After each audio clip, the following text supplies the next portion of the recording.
Check. All right. Hello. Welcome to the Bro Show video form. We've got video. Don't worry. This will still be accessible if you are an audio listener only. This is podcast number 2. I was not expecting people to give a flying fuck about the first one, but apparently some people did. I got 100 listeners, so I figure why not be able to take this in video form.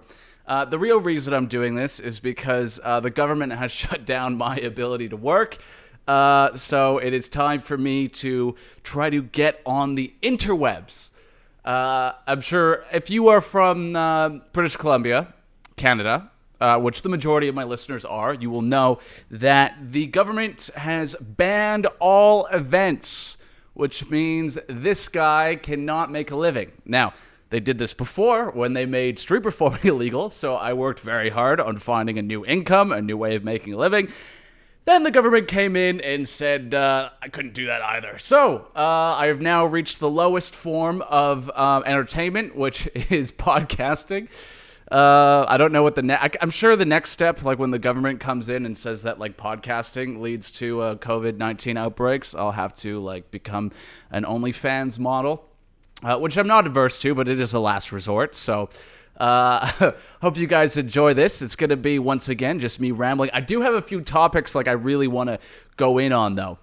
If you saw what I posted on Instagram earlier, I posted like kind of this big rant about how I hate the government and how Bonnie Henry has ruined my life again. I actually lost that footage of that original podcast, so unfortunately that 3-minute clip that you got on Instagram is all you're going to get. I feel like it was a good thing, though. I really went in on the whole COVID thing, but I mean, I don't know if I really want that all out in the universe, even though I think even the best of us are starting to crack. Like even the people that just love COVID, that like, the people that were like posting videos of like people out enjoying themselves without masks, being like, I can't believe these people fucking blah, blah, blah. Even those people are starting to crack under these new government regulations. It's like, what are we doing? Are we just locking down forever? Like this is not a permanent solution to COVID, but unfortunately the government thinks it is. Anyways, enough about COVID. I don't want this to all be about COVID. There's a couple of things I wanted to cover today in this show. Number one, this one made me very happy, which is kind of fucked up. Carl Lentz, the pastor of Hillsong, has been revealed to be having an affair on his wife, which should shock absolutely nobody. If you don't know what Hillsong is the kind of like hip millennial church that like a lot of pop stars would go to. I have a couple of experiences with Hillsong that I want to go into in detail here. Because I have also had some negative experiences with this quote-unquote church. They're really just a fucking scam, a pyramid scheme. But they had a good grift, but now it's up. So I'm going to throw up a picture here. This is the guy, Carl Lentz. Now, as you can see, this dude, this guy is a pastor, and he's good-looking, fashionable, and has like an 8-pack. This dude is not a pastor. You cannot have an 8-pack and be a pastor. So it's come out that he had an affair on his wife. I'm going to read through this article here. Disgraced Hillsong church pastor has gone into hiding after being fired from the trendy church. Lentz, who has preached to Kendall and Kylie Jenner, Chris Pratt, among many other stars, got the boot last week after admitting that he'd been unfaithful in his marriage. Now we're told he's embarrassed and unreachable. Now, apparently, Justin Bieber unfollowed him on Instagram, and this was news as well. So if you don't know this guy, he was like really good friends with Justin Bieber and was seen, partying with him, with his shirt off and taking shots with him in Australia. And they created this kind of like new hipster church that was just kind of like very modern and like, hey, we don't hate gay people, and like, we're like super open-minded, and we kind of take you where we're at, and all our pastors look like they could, like, are very fuckable porn stars. It kind of had that vibe to it. And when I went to this church, I immediately knew that they were full of shit. I grew up in the church, and I know what Christians are like, and I went to the Hillsong actually out in London. And I went when I was going through like a really hard time in my life, like 2017. Like it was so bad that I was like going back to church. And I met this like crazy woman in a coffee shop, and she was like, "You got to come to my church." So I went, and it was actually in a theater in the West End. And it was like just like a ton of young people, ton of young hip people, and I come in, and immediately there's someone there to greet me and like takes down my number and shit like that. And I was like, okay, this is kind of cool. And then I watched the sermon, and what I noticed immediately was the sermons had nothing to do with scripture. Like normally a sermon in a church is like, it's like the pastor like breaking down verses of the Bible and making them like accessible to the current day and breaking it down and like what can we take from this today. The pastor was basically like a stand-up comedian, like really good-looking guy, lots of stage presence, and was just basically telling stories. Like, I went camping, and then God like was like da da da da da. Like, but it was like all bullshit. You know what I mean? It was like it was almost like a self-help guru trying to preach scripture, but there was no like substance to it.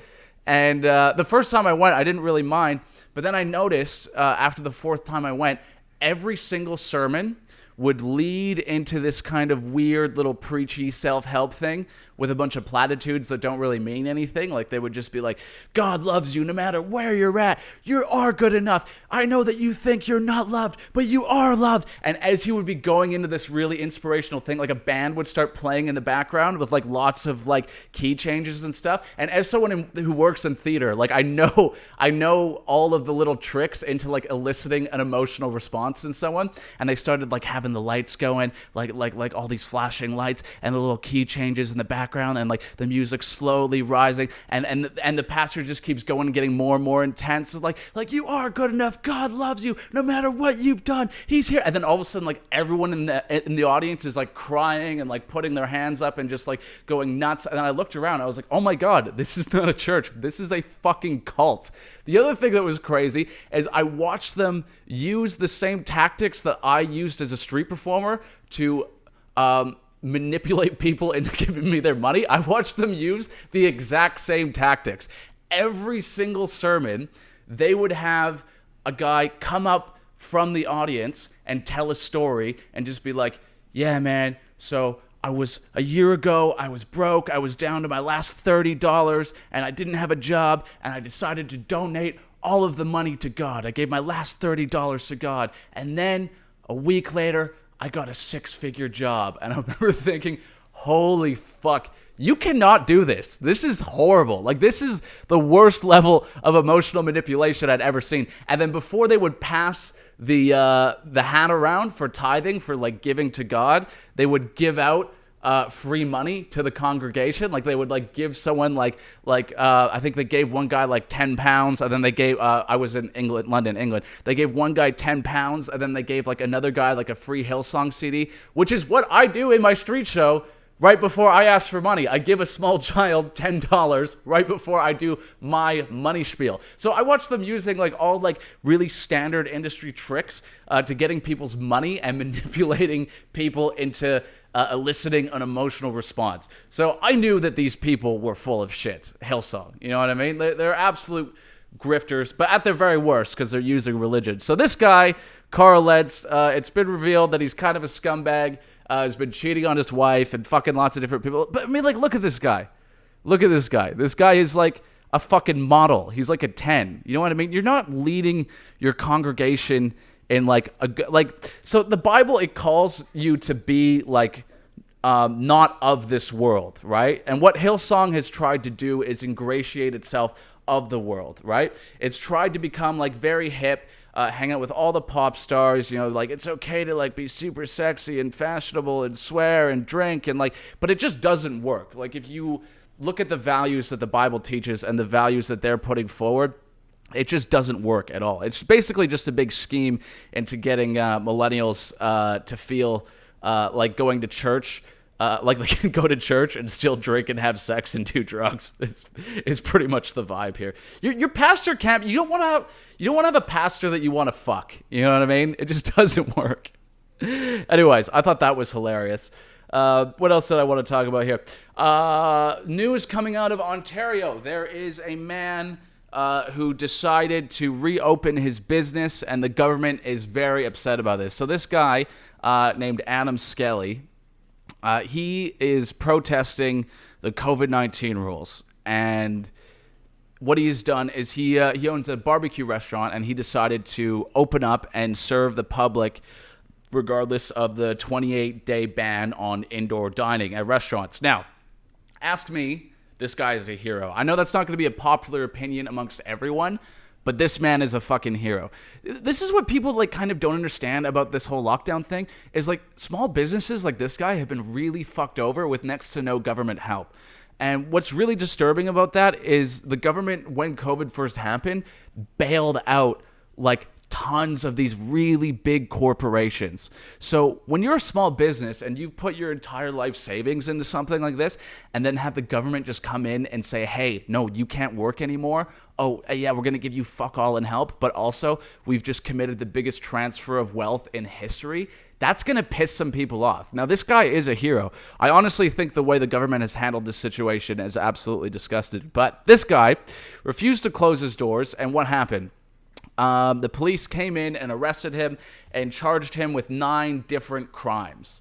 That is disgusting. Just for opening a business. If you told me a year ago this was going to happen, I would not believe you. But this is where we're at in society, folks. This is where we're at. And a lot of people, I understand, like if you're someone that COVID hasn't really affected your life, it's really easy for you to just sit back and be like, oh, whatever, it's totally fine. Why does it matter? Like, why can't you just listen to the rules? Yeah, you didn't invest your entire life savings into a business and have it just all taken away overnight. You know, this is like some truly disturbing shit that's happening here. I'm going to read this article here. Let's see what we got here. This is from the Globe and Mail. It says, Adam Skelly said he was acting in the name of liberty when he defied the rules and opened his Toronto barbecue joint this week. He claimed the government trampled on his rights when it imposed a 28-day ban on indoor dining at bars and restaurants. He said he was fighting for the freedom of all Canadians to choose where to go, what businesses to visit, and who to invite to their homes. Holding his 3-year-old son in his arms, he said, I'm fighting for him. Good man.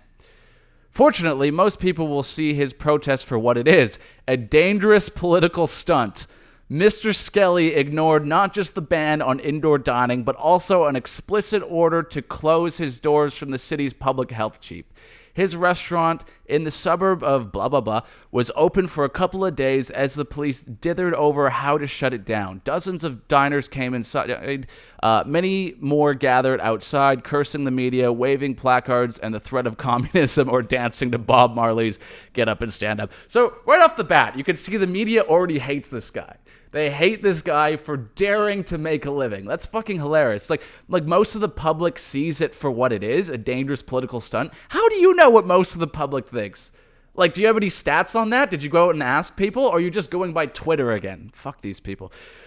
Toronto Mayor John Tory was dead on. Mr. Skelly was showing his disrespect not just for the law, but also for his fellow citizens, putting their lives at risk by encouraging them to gather and dine together at the height of a pandemic. Okay, full stop.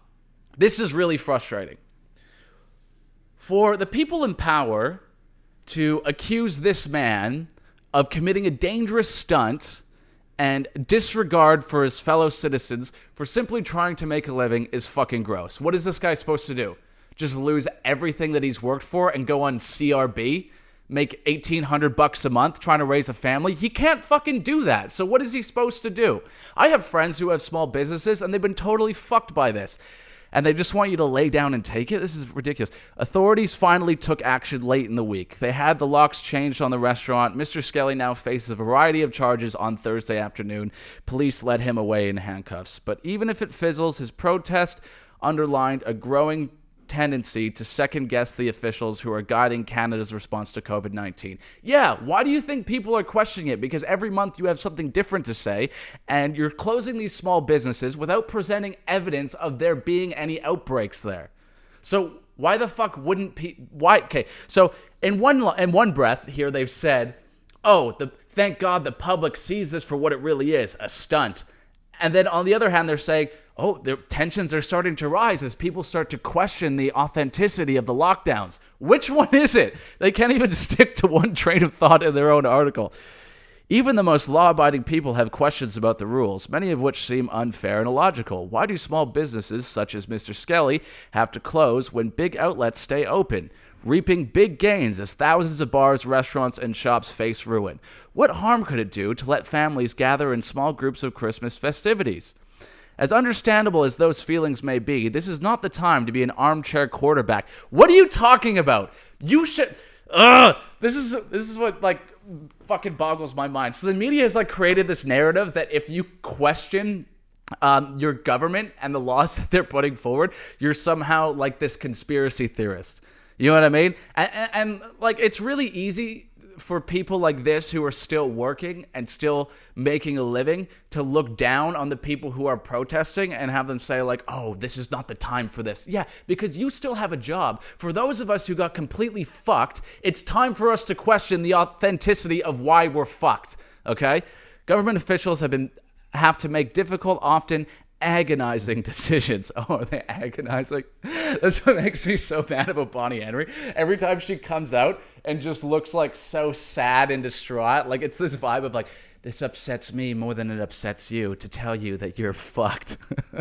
If they lock down hard, they risk pushing businesses into the abyss and putting countless people out of work. Correct, they've done that. If they don't lock down hard enough, infections could surge out of control. But has that been proven?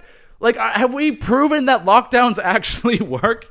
That's the problem here. It's like even the CDC came out and said like, hey, there's actually like lockdown shouldn't be used as like a long-term viable solution because it's harming a lot more people than it's helping.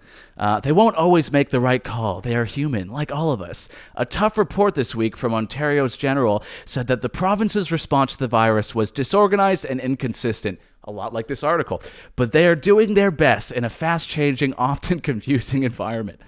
It's really weird how like on like this article is like trying to play both sides. Like on one hand, the guy who like refused to close his business is like a piece of shit and a grifter, and it's just like a publicity stunt. But on the other hand, they really understand why the public is confused about the rules. Like, which one is it? Really, which one is it? When they delay bringing in tougher rules, it isn't because they are slaves to business interests, a charge that has been flung at Mr. Ford, but because they are justifiably worried about the effect on the lives of the people they serve. When they crack down, it isn't because they have some diabolical scheme to crush human liberty, but because they are worried about the spread of a deadly virus. Okay, I will agree with this to some degree. I have a lot of friends that are kind of like accusing the government of playing, like there's some sort of like nefarious secret agenda, like they're trying to crush small businesses and amplify big business, and that's not what it is. From my perspective, and keep in mind, I know fuck all, but from what I see this as like just leaders who are really scared and they have to do something, right? So when cases are rising, there's public pressure on them to do something about it. So what do? All they can really do is enact rules that are going to fuck them the least, right? So if they fuck over these small businesses, that's going to have the least amount of blowback on them. Whereas if they fuck over these big businesses that are generating a lot of, putting a lot of money back into the economy, that's going to have a bigger effect on their leadership abilities and the people that they're accountable to. So really it just comes down to, okay, who can I fuck over that's going to have the least amount of blowback on me? That's all it is, really. It's like over here, like right now, what they've done is they've created these restrictions that make it harder for restaurants but don't shut down restaurants. And the reason they're doing that is because they can't shut down the film industry, because the film industry has a lot of pull in this province. So if they shut down the restaurants, they have to shut down the film industry. So what they've done is they've done these kind of like half-ass measures that don't really do anything, and but still make it look like they're doing something in response to the rising cases. All this really boils down to is incompetence, right? Like that's what kind of bothers me about like my friends that are really deep into the whole conspiracy theory, acting like this is some, like big secret agenda where they're like twirling their mustaches like we're going to crush small businesses and amplify big business. That's just how it works. That's how politics work, right? Like you are indebted to the people that you owe the most favors to. And those are the people like, Walmart and the film industry that have lobbyists and that, can afford to have their say in how politics are run. But yeah, a lot of my friends are saying this is some kind of grand conspiracy. It's not. This is just the government doing what they always do, which is protecting big business and prioritizing the little people last. That's all it really is. All right, let's keep going on this thing. It it won't do for all of us at being medical officers of health, deciding we know better than the highly qualified individuals that are advising governments on how to act. Look at Mr. Skelly's video remarks about testing and positivity rates, and you get an idea of where this leads. We don't want a barbecue guy with a backwards ball cap making health policy. I don't know. So far, this is what really bugs me. Is they kind of act like the general public is stupid, as if we don't have access to the same information that the media does. You know, like, this is what is frustrating, is that they told us like 8 months ago that there would be a second wave and it would be worse than the first one. And then there was a second wave, and it's slowly becoming worse than the first one. And instead of being like, hey, we were right, this is what was going to happen, they kind of like guilt and shame the public of like, this is your fault for not following our rules, to kind of like absolve themselves of guilt. Yeah, that's the end of this article here. Let's see. We have a perfect right to protest against the laws they bring in to fight the virus, but not to break them. Mr. Skelly chose to break them. He should pay the price. Well, here's the thing. He was already paying a price if he didn't break the rules. You created this system where it's either don't break the rules, follow the law, and lose your business and everything you've worked for, or it's break the rules, get a bunch of publicity, get a GoFundMe going, and then you could be fighting back and standing up for small businesses. I think Mr. Skelly is a hero, to be honest. Whether he did it for publicity or not, I think this guy fucking rules. Seriously. Like, right now, my biggest critique of Canadians is that we're kind of fucking pussies in most regards. Like, Americans don't take any shit, right? Like, we're just like, fuck you. We're not listening to your rules. I'm going to open my business no matter what. Whereas in Canada, the lying sentiment is usually kind of just like, do what you're told. And this is really inspiring to me that someone like this is actually like standing up and fighting back here. But yeah, that's what I wanted to talk about today. Let me know what you think. I'm just doing a short one today because honestly, this is the first time I've been able to get through an entire episode without all my shit crashing. I'm like still trying to learn how to do all of this. Turns out being a YouTuber is a lot of fucking work, man. I know like it's kind of funny because like most of us in the like live entertainment sphere, like we like to like shit on YouTubers as if like what they do is like really easy. But as soon as lockdown hit, everyone I knew tried to become a YouTuber, and like maybe 2 of them were able to actually find any amount of success in it. So I'm kind of enjoying watching everyone struggle, and now you can add me to the list of those people. I hope you guys enjoyed this episode, even though it's just the ramblings of an out-of-work, uneducated street performer. That's it. 22 minutes. I'm happy with that. Everyone have a great day and a beautiful life, and I will see you next time.